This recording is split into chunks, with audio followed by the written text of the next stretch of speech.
Hello and welcome back to my channel. Thank you so much for joining me today. It brings me great pleasure to have the time to sit down and have another little chat with you.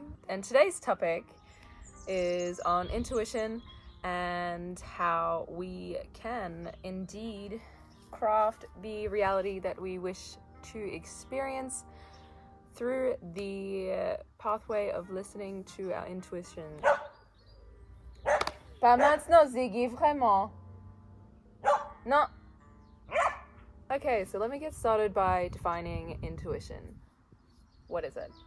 So basically, from my understanding, intuition is an ability to understand or to know something without needing to think or use reason to discover it. So basically, it's a subconscious wisdom as opposed to a active thought, to a conscious pondering. Our intuition is our sage, I like to think. It knows us better than we could ever really know ourselves consciously. It encompasses all elements of our being, our wants, our weaknesses, our strengths, our virtues, and our perspective on the world and on ourselves. Okay, so a good question to propose now is, in what moments is it right to listen to your intuition? So personally, I believe that when you're on the path of realignment, some may call this spirituality, some may refer to it as self-betterment or connecting with your higher self, whatever you call your interpersonal journey, I think always is a great time to consider the voice of your intuition. Our intuition is not greedy. It never comes from a place of greed. It is uncruel, virtuous, and it is disciplined. Even if at the time your intuitive thought seems incomprehensible to your rational mind, because we know that our intuition is in line with our best interests, we can trust in the fact that whatever it is telling us in that moment, that it is an honest representation of your inner values. Everyone has maybe slightly different core values, but our intuition speaks from this. So basically, all time is a good time to consider your intuition, because it is the voice of your higher self. And if you would like to, lead your life on a path that's in the trajectory of, becoming your highest self. And your highest self, what I mean by that is, the best version of yourself. And by best, I mean the most virtuous, kind, and wise version of yourself. And I suppose it's up to you to define what those things mean, but yeah. All time is a good time to at least consider your intuition, because it is deeply rooted in your core values, it is deeply rooted in kindness, and it is not greedy. It is, all of those things.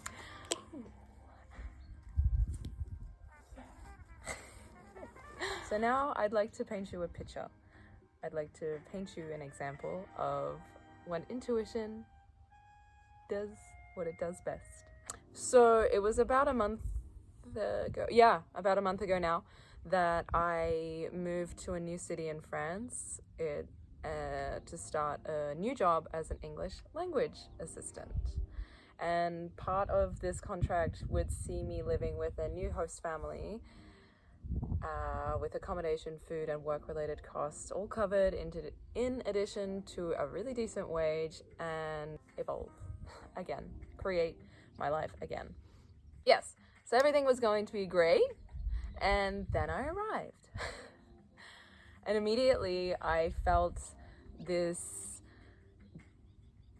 deep unsettlement, I was deeply unsettled in my soul, and I just knew in my body, it felt like it was in my gut, in my heart, in this physical part of me, that, oh no, I'm rejecting this. This doesn't feel right. This doesn't feel good. And it was a different kind of rejection to like an apprehension of starting something new, you know, that nervousness that you feel, for example, starting a new job or going on a date with someone you haven't met before. It was a much different feeling. It was like an inherent knowing that this was not where I was meant to be. I used my rational mind to decide it was only fair to give the experience more of a shot than just like 24 hours. I stayed 5 days and I started my job, did 1 day of work, and by the end of that first day of work, I felt like I could be sick. I got halfway through the day and I was crying. I called a friend and I was like, I don't even know how I can go back in there. This just does not feel good. This does not feel like I'm being myself. I don't feel like I'm honoring who I am. And it feels just totally not where I want to be. Nothing necessarily horrible happened. It just was a really strong knowledge that, yeah, this isn't what I want to do. I don't want to do this. So I listened to my body, to its wisdom that was trying to protect me from suffering. I could have stayed. I could have pushed through that because, like I said, nothing horrible was happening. It was just a feeling that this isn't for me. And you know, in the past, I would have just stayed and I would have pushed through that because of all of the all of the pros, the money, the experience, the fact that, you know, I wasn't dying. So, you know, what have you got to complain about? I was kind of at war with myself because my rational mind was viewing me wanting to leave as giving up. My intuition was telling me, but no, you're protecting your peace. This is how we're going to protect your peace here. It's not a failure. And despite having no backup plan at the time, within 24 hours, I formed a plan with the help of some great people and I left. So since then, I've arrived back in the loving arms of a family which I call my own, and plans to discover more of this continent, just as, you know, deep down I actually wanted to do. So what was the moral of this very convoluted story? It was that everything worked out as it was meant to, and the most important part of that story was, in favoring my peace of mind over money, I evolved and I outgrew a version of myself that would have made myself suffer. Isabella, but how can I tell the difference between intuition and desire? It's a fabulous question that you've just asked me. As I said before, intuition is virtuous, and the fact of the matter is that we only really hear from this voice when we're in search of guidance, and whether or not that's a conscious search or not, more to the point, you know the difference between intuition and desire if it is a matter of choosing between the two.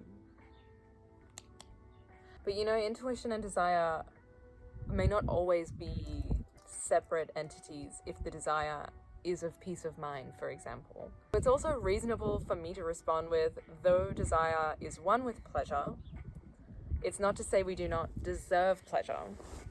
We're only human, and every human has their vices. This is actually part of what makes us human. But it's as with any indulgence, excessiveness shows a lack of discipline, and with time, it degrades from being a pleasure and it becomes an addiction. So that's what I gotta say about desire. Finally.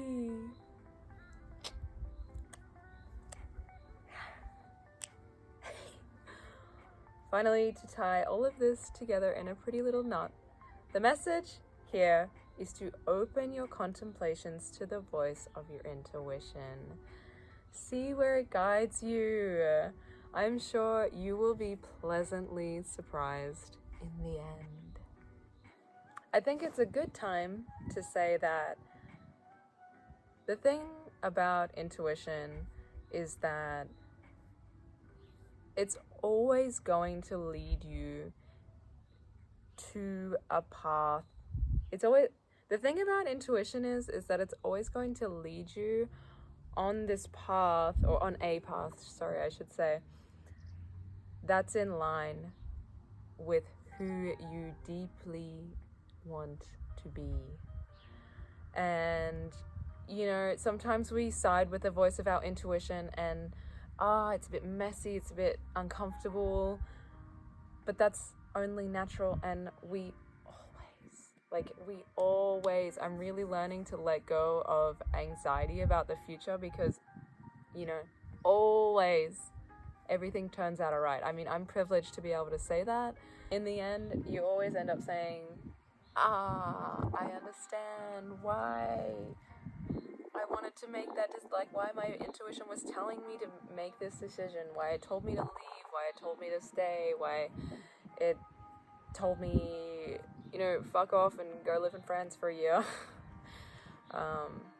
Your intuition is always connected to a part of you that you may not be listening to all the time. Your intuition is your sage. It is your greatest teacher, aside from Mother Earth. So listen to it, like I said, see what happens. Let me know in the comments what happened when you listen to your intuition. And yeah, once again, thank you for joining me here on my channel. I love to talk, I love words, so I appreciate anyone who listens all the way through.